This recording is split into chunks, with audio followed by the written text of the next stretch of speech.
Please listen carefully.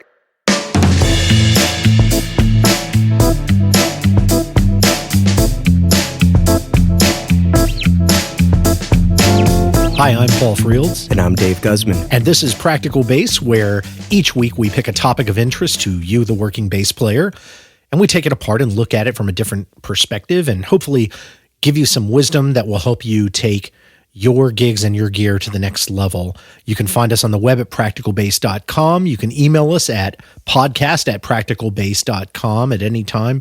We love to read feedback from our listeners, so please don't be shy. If you don't want to find us there, you can reach out to us on Facebook, on Instagram, Google+, Twitter. Just search for Practical Bass. By the way, you can subscribe to this podcast as well and get a fresh episode every week. And we hope that you'll share it with your friends. Not necessarily just bass players, but also other musicians. We do try and cover things that we think will be useful for musicians of all stripes now and then. And we hope that you'll feel free to share it with your friends and loved ones, as we do.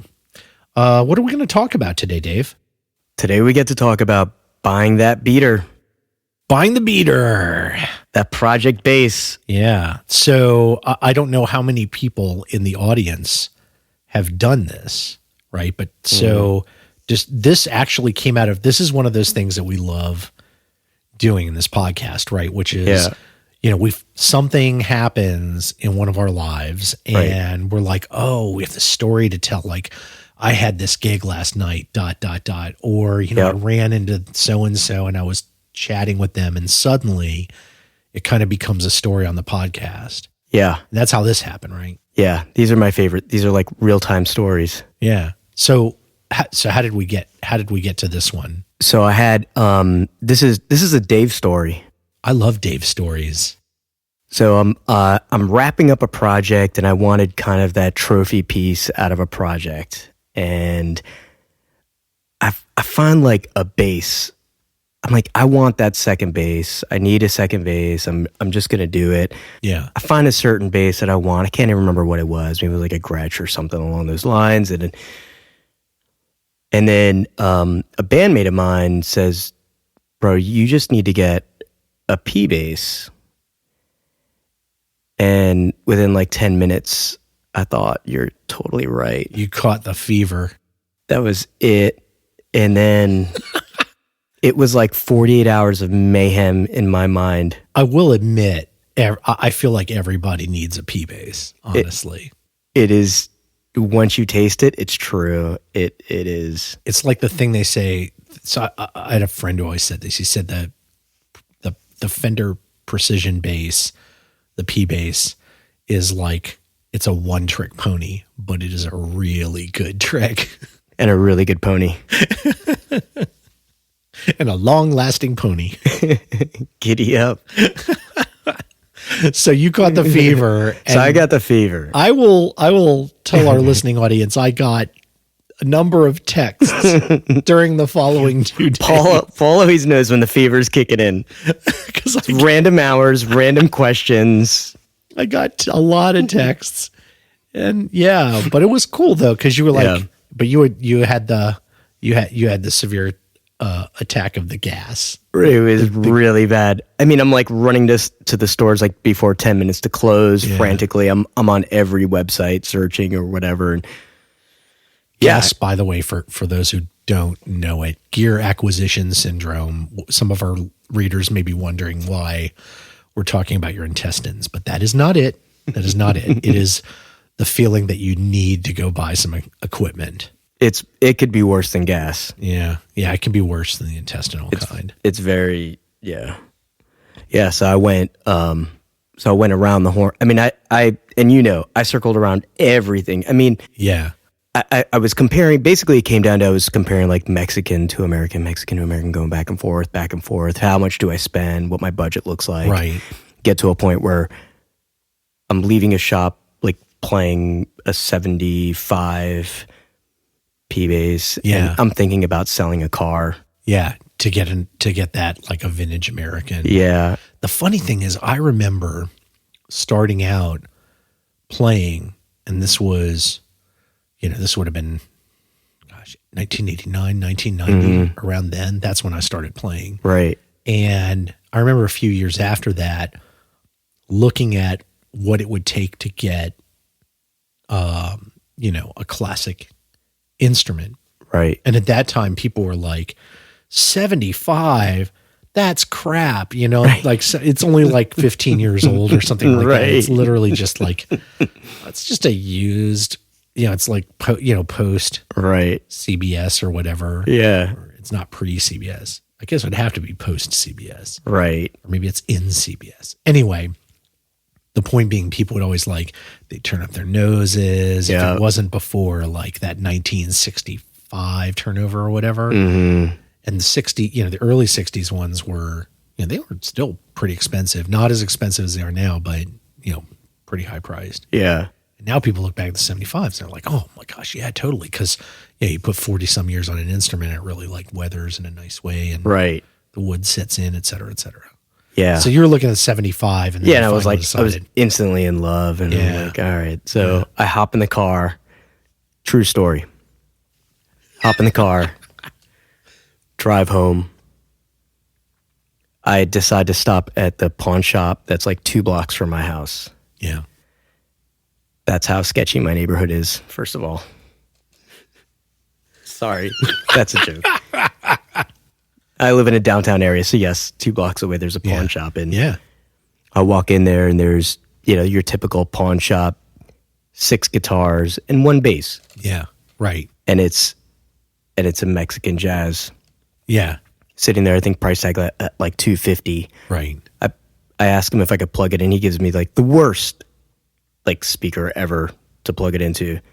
Yeah, you're never going to find here's a nice working bass amp where you can hear the true sound of this instrument. No, it was like You're never gonna. it was like an AM FM transmitter. I had to dial in and dial in the sound. It comes out of like a 3-inch tweeter.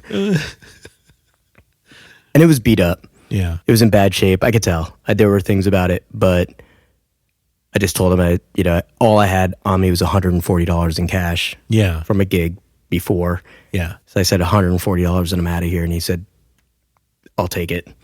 Yeah. So That's how you do it, man. Cash in hand. I went from huge dreams to the beater for $140, equally as happy. And you don't have that buyer's remorse. Nobody's going to be unhappy spending $140 for an instrument. No, that's like the cost of strings these days. And so here's the thing. And you brought it over here, Right. And we looked at it, and it was in good shape. Yeah. The neck was true. The frets were not beat to crap. Right. The fret job on it was actually, it was all in decent shape. The neck actually felt really nice. Yeah. It was a little heavy, but not Heavy, yep. terribly so. Mm-hmm. Not terribly so. There's a lot of old instruments you get that are, every bit as heavy as that one, if not more. And, the wood was in good shape. Some of the hardware was in good shape. Yeah. And you look at it that way, and it's like a body and a neck that are in decent shape. You got those for $140, Right. essentially. Exactly. You did okay. And a project. And you have, and what's the learning experience going to be? Right. worth? Like a guilt-free project. It's not like I'm taking the $1,000 bass and You're not taking food out of your family's mouth or with a drill. that's a year of college gone. Yeah. Which is, I actually, at one point I was like, if I got this, maybe I might be able to hold on to it and then actually pay for college that way. But no, that you'll never let it go. No, that's not. You never let it go. Yeah, I wouldn't do it. So why, I guess, so that now we know why you got there. What are some of the things that you're looking at for fixing up on this bass? Mm-hmm. So the first, I guess, one of the main pieces when I'm looking at it, there are some issues with it, right? Like the tone dial spins forever and doesn't actually impact anything. Oh yeah, that was my favorite feature. Yeah, I told you, turn the tone dial, see what happens. That's one of those things where you could probably do that for you're trolling somebody who pretends that they can hear. Right. Oh, can you hear that? What was it? And I'm not saying he can't, but I'm saying Eric Johnson had this thing where he said that he could tell which batteries were in the preamp in his guitar or something like that. It was like the goofiest thing. Like he could tell which batteries were in it. I'm like, there's a point where I'm like, okay, you're a great player. Like no one's doubting that. That's right. Like, come on. You got to draw a line. Right? Like that seems like the thing you should put in front of that guy and just like have, he turns in and he's like, oh, can you hear the difference now?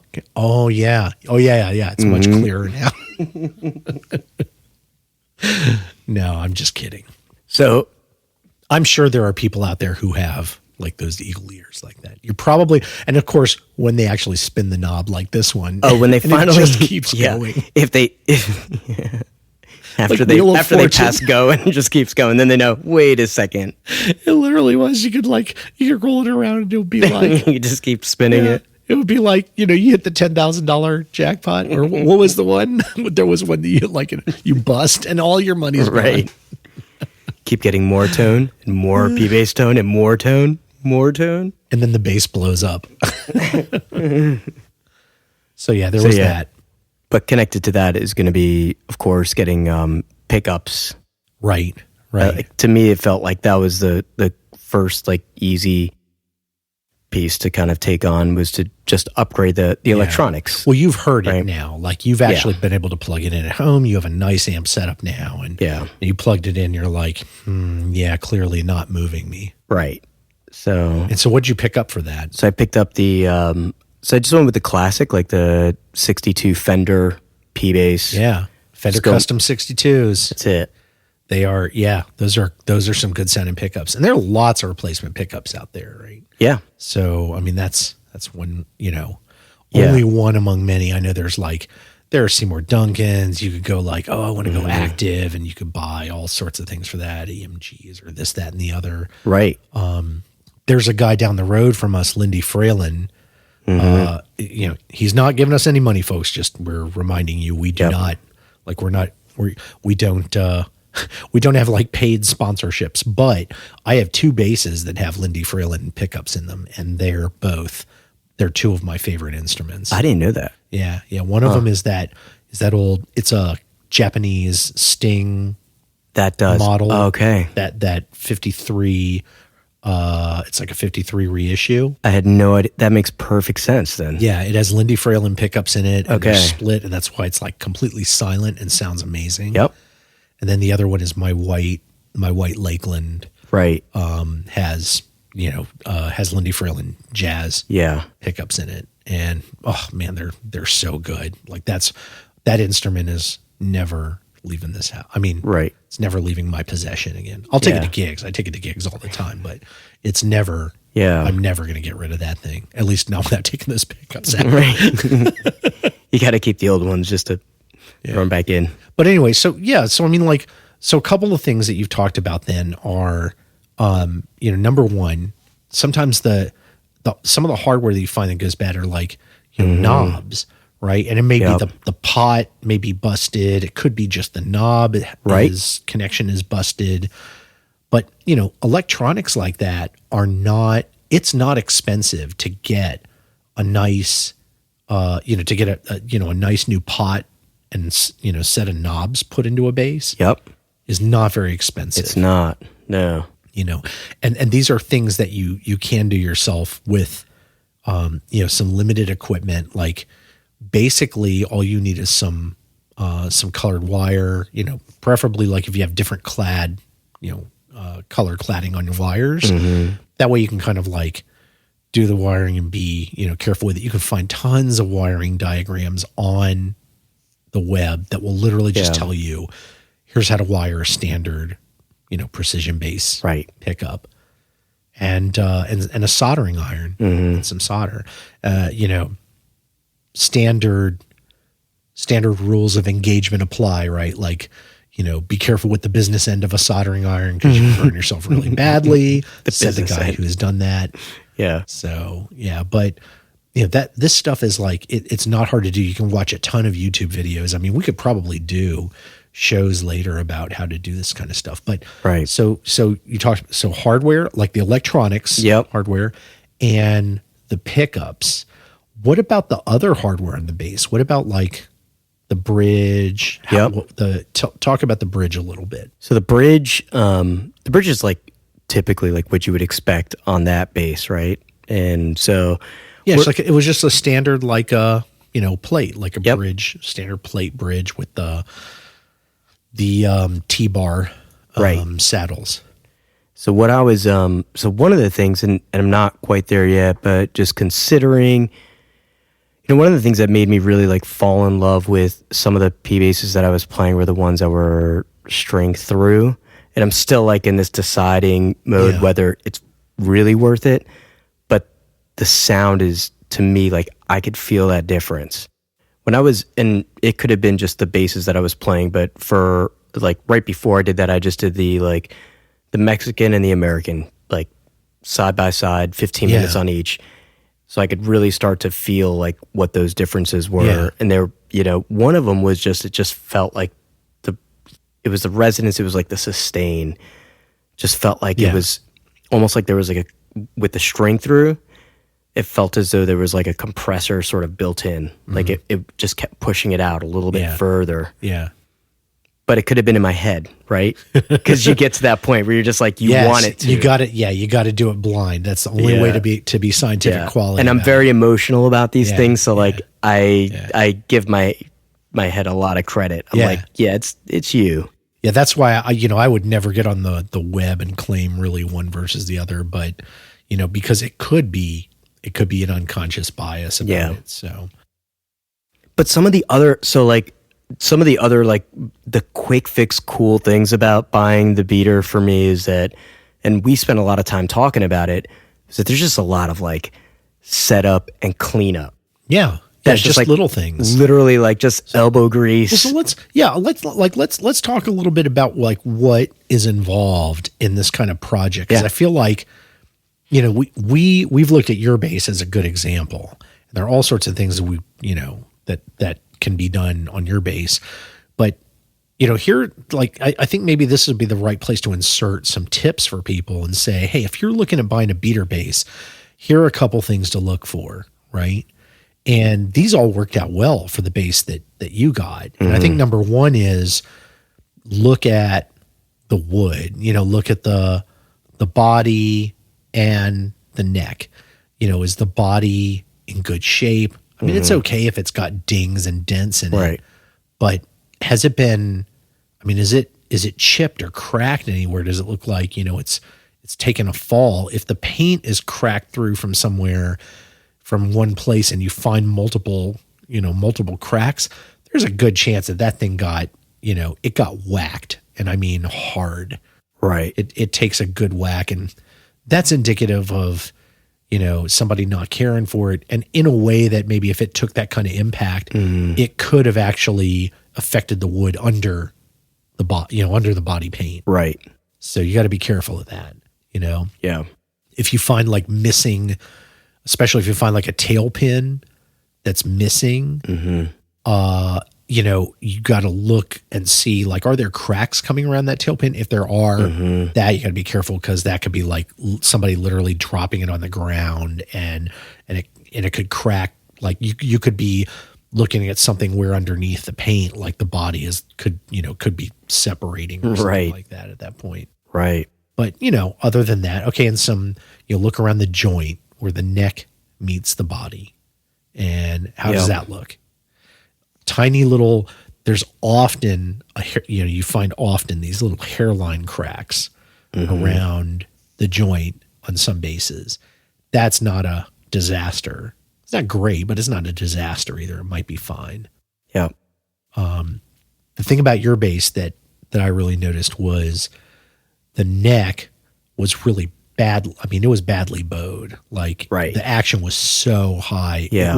It didn't even count as just high action anymore. Yeah. it was crazy. Yeah. Next level. Yeah. Yeah. It was the next level of bow.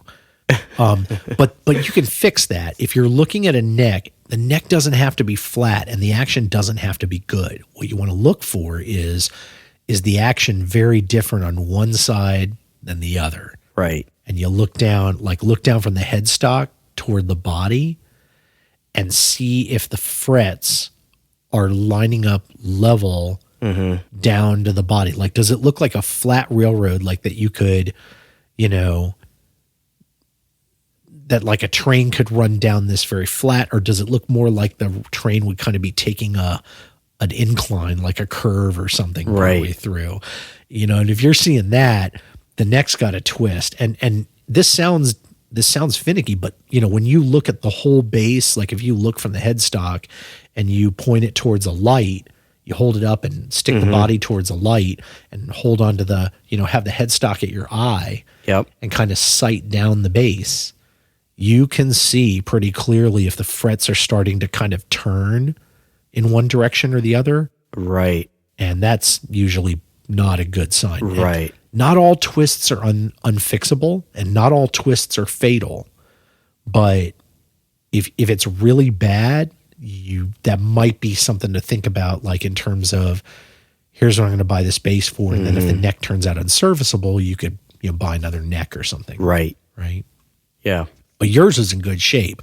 That's why I love it. Like sighting it down towards the light. Like it looked good. It looked solid. It looked like it was straight. And I mean, it had bad action. It had the same bad action everywhere. Equal bad action. Well, no, because we checked the action, right? We did that thing where you hold down. We talked about this on a previous practical bass episode, and hopefully our listeners can go back and listen. But hold down to the first fret. Some people will tell you the last fret. That's not right, because what you find way down the bass is not going to be as much of a factor in the action as towards the headstock. So you hold down like the first fret and like the 14th fret, and then usually unless you have really big hands, about as far as you can stretch your thumb up. Like what I do is like I'll hold the first fret with one hand, and then I'll hold my pinky down on the 14th fret. My other hand's pinky down on my hands are not that big. Hold my other hand down on the 14th fret, pinky, and then reach as far up as I can with my thumb, and I can about reach the 7th fret, which is basically right in between. Right. And if the space there is more than the height of a business card. And I literally mean a paper business card, not a super highfalutin business card, but like a normal business card. If it's more than that, probably need to check the action. But you can check each string the same way. Right. And they usually it'll get slightly more towards the bass side. That's fine.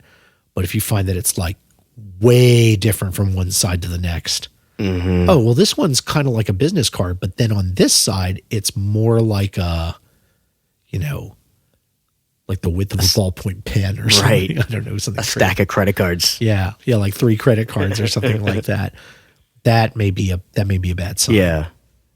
And like I said, yours was not like that. I mean, the action was high, but it was nothing that couldn't be fixed. Yeah. It clearly, like, to me, it just looked like whoever had it before just didn't take the time to like get to know, how the setup should be. Yeah. Whatever owner that was probably wasn't the original owner, because I think I figured out it was like a 96 or something like that. So there's probably a few owners in there.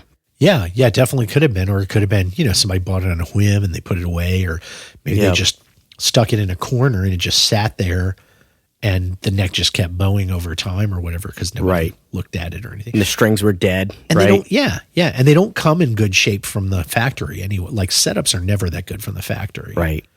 Anyway. So, this will probably be the first setup that it gets in its lifetime. Right. You think it'll say thank you? It could. It could. It might very well thank us. It might sing. The other thing we looked at is that the truss rod, right?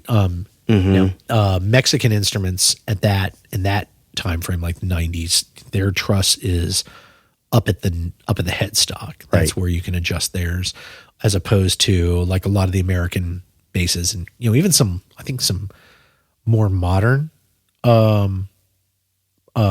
imports have the truss adjustment at the joint, the joint where the neck hits the body. Right. The unfortunate thing is, of course, those are more trouble because you have to take the neck off to adjust them. Yeah. And yours has the truss entry at the the top. I remember looking in it and then like it was kind of a mess in there. Like it looked like it had kind of gathered a lot of dust and crud up in there. So And what does that mean? just that it probably sat forever. That no one's adjusted that thing. Yeah. It hasn't had a setup. I'm telling you. I'm telling you, like I bet, a dime to a dollar, or is it a dollar to a dime? Whichever way I lose more. I would put more money on the line Right. to say that bass sat in somebody's room, out of a case, Yep. standing upright on a stand or in a Yep. corner or something like that, and just dust fell in there for years and years and years, Yep. because that's what it looked like in there. Yeah, and there was one era where somebody used it because it's all scratched up. Yeah, yeah, And it was a short period of time, and then they gave it up. yeah, yeah, and then it just sat there. And they didn't do a lesson on how to string the bass because it's strung improperly. Yep, the strings were a mess.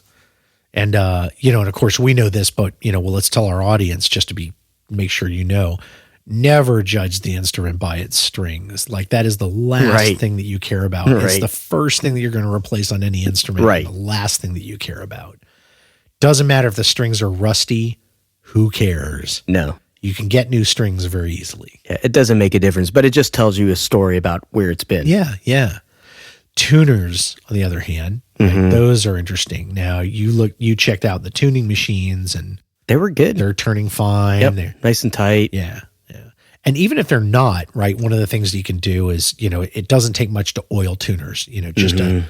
Just a drop or two sometimes of mineral oil will take care of that. Worse equipment, you may actually have to, as you're building the bass back up, you may want to take the tuners off, scrub them, scrub them off with, something like, I find those, what do you call it? Spark plug brushes, the kind that you use to clean spark plugs. Right.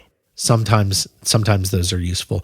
You have to be careful though, because sometimes the tuners are like, if the tuners are like if they're kind of like just crummy chrome covered, like you can scratch that stuff off really easily and make them look terrible. Yeah. Those are the kind of tuners that I would usually replace though. Right. If it were me. That could be the worst case, but most cases you can take them off and just, you can, again, like a Brillo pad or something like that, you can usually get them in pretty good shape when you take them apart. So that's something to look at, whether or not you need to do anything with. And the key is, just because the tuners are old, maybe they have some spots or something on them, that is absolutely no reason to take them off and mess with them. If they are tuning well, if they turn smoothly in both directions, doesn't matter. I think it's kind of cool to have a bass that has old looking hardware. It's kind of cool in my opinion. Yeah. And the bridge in your case, right? That was one thing we also noticed, is that the bridge had, like, there was a bunch of, looks like some debris in it, and maybe even like some residue of something, like maybe it was hard to tell whether it was like some cleaner or white paint or something that was stuck on it or something. Yeah. There was some like residue kind of everywhere. It felt like someone tried to do some cleaning with the wrong product or something. Yeah. So there's something there. There was a story behind that. Yeah. And it's hard to kill a bridge like that. I mean, it's basically like there are some springs on it. I mean, you want to check that the springs are in good shape. They're not rusted out. Yeah. You want to make sure there's not rust on the bridge itself. And assuming there's not, again, you can get like metal solvents and cleaners that you can use to clean those, because they're usually just stainless steel. Right. It's cheap, and it's what a lot of the makers use. Encourage the readers to go, look up the instrument that you're working on and make sure you know what it is. So we're not telling you just use any old thing there, but typically it's stainless steel. Yeah. The other thing I was going to say is regarding the strap pins. Right. That was another thing you mentioned that you were going to do, right? Yeah. Yeah, I was going to do, because one of them, so the one on the body, it didn't, like I looked at it because there wasn't one. Like there wasn't a pin. No, but it looked didn't, okay though. Yeah, it didn't look like it was torn out or it was smashed out. No. It just wasn't there. No. Yeah, it looked like somebody just unscrewed it, like they were going to do something and then like thought better of it. Yeah. Or it's very possible that the guy at some point put strap locks in it and lost one of the pins when he went back to replace it. Right. Because, you know, the harder thing, I don't know about everybody else out there, but the part of the strap locks that you get, the pin that you put in your base, the part that you screw in the base, those are the things that are worth gold, right? I have like a dozen of the parts that go on straps because I don't have that many straps. I have more bases than straps. Right. And so I keep buying these for the pins, and then I have like extra strap pieces. Right. Speaking of which, I should probably put something out there. We should do like a contest for the Practical Base listeners. It's like write in and we'll, send us whatever self-addressed stamped envelope like they used to do in the old days. We'll send you like the other side of the Dunlop strap locks. Not the useful part that goes in your base. We'll send you the part for your strap. It's something. Look for that contest coming up soon, kids. Oh my God. Yeah, but that's so anyway, that was kind of a walk around the whole instrument. I mean, I think the thing that we kind of glossed over here, I don't want to be unfair to the listeners. The one thing I think we glossed over is probably the thing about the electronics. That's where, it can get a little that can get a little more on the next difficulty level, right? It's easy to do things like replace knobs, strap pins, tuners. All of these things are things that you can buy replacement parts on the internet and literally just replace them yourself. When you start talking about things like the nut or the electronics or making the instrument a string through like you're talking about, that is the next level. And probably like each one of those projects could easily consume an episode. Yeah. And I don't know if we're going to follow your adventure here, but we could easily end up doing that this summer. It may or may not, depending on my patience with it. Yeah. Yeah. Because I may just look at this because it's also like, all right, I picked this thing up for $140. I could just do a quick cleanup, do a couple of hardware changes, and it's great. Yeah. Right. Or I could get to that point where, because I have friends that are guitar players and they get into like the modding it out. Like they just find the right body, the right neck, and then they go mod crazy. Yeah. Yeah, absolutely. And you could do that also, right? Like you could soup up a couple pieces of wood. There's a million things that you could do with a beater bass. And so, and you don't see that. Like, I think to me, the cool thing is that like, I don't think you see that a lot with bassists. Yeah. In general. Yeah, you don't. I mean, and it's not that they're not out there, but like in general, you kind of see like bassists have like their bass and, or some of them, they'll buy like, crazy custom built basses and things like that. Like that's what they go for. But yeah, I think you're right. Like I haven't seen a whole lot of people do project basses the way I see them do project guitars. But I guess, our purpose here is to tell you guys, the listeners out there, and I'm always saying you guys, you folks, because we're very inclusive here. I just want to make sure that you guys know I am envisioning both male and female bassists in my head right now. It's that if you say the other, then it's like you guys and gals. Yeah. Which then it's a musical. Yeah. Yeah, it seems like it definitely feels like very like song Rodgers and and Hammerstein. That spells trouble with a capital T. Like any minute we're going to burst into song. Until there was you. Anyway, but you could. But our point is to you, audience members out there, is that these are things that you can do. Don't be afraid to buy that beater bass because you never know. Like you could end up with something that you can turn into like your Cinderella dream instrument. That's the point. With a couple $100 more. And and some elbow grease on your part. Don't be afraid of the work. It is all doable. And if you, for whatever reason, don't feel comfortable with a certain operation, I can guarantee you that anywhere that you're living within reason, there is probably a luthier or a guitar tech near you who can take care of that kind of thing. Right. Not just limited to the big box stores. You can find independent guys who will do this work for you out there. Yep. So reach out to the community near you and find out who do they recommend, right? If you've got a musician's message board, whether it's on Facebook or some other social media, don't be afraid to ask, like, who here has had work done by a guitar tech nearby who could do the following things? Who do you guys recommend? And, listen to the answers and go out and check out some of these folks, because there are great independent techs out there. I've had a couple of my instruments at this point done by a nearby tech up in, well, he's not that nearby. He's like 50 miles from here, but I was happy to drive it because he does amazing work. Yeah. And for me, like, when I think about this, I kind of wish like I could dial back 10, 15 years where maybe I wasn't buying the best quality basses, but I felt like I was capped with my budget. Yeah. Like, why didn't I just hold out for that one find that just needed work? Yeah. Yeah. Don't be afraid to explore that, because the option's out there. Right. You can do it. Right. It's not all about like buying, spending $1,000 or $2,000 on a brand new instrument. Sometimes you can find like a $300 or $200, like a diamond in the rough. That's right. And turn it into a real diamond. Yep. With a little bit of work. Just when you see that perfect, like, vintage instrument, stop off at the local pawn shop. Take a detour on the way home. Just trust me. Don't worry about it. Them's good advice. Well, that seems like a good place to stop for today. This has been an enjoyable conversation, and we will keep you guys updated on how Dave is coming along with his project. We'll do that through most likely through our social sites where we can reach everybody instantly. You can find us on Facebook, on Instagram, Google+, Twitter.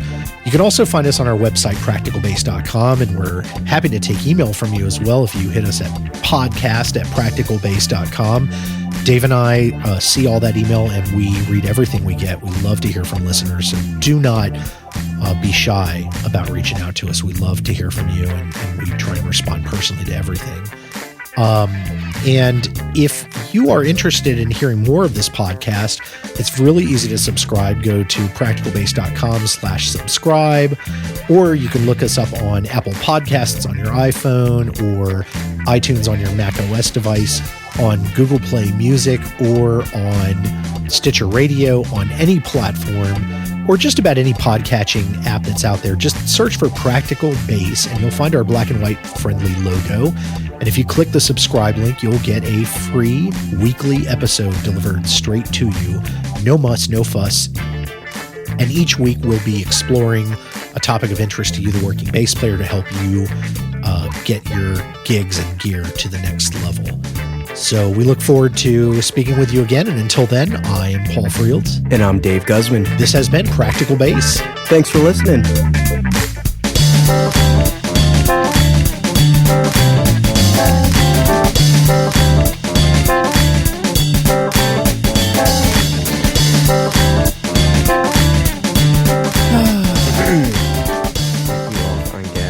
All right, something's got to be in there. Let's just go. Let's just go. I have to go to the bathroom. I'm sorry. Oh, you have to go? you really have to go? I do. Sorry. Okay. I forgot to do that today. It just dawned on me. I was like, oh. Oh, I got to go. Go. It was a checklist. Well, yeah. It was a checklist item that I forgot to check off. Oh, my God.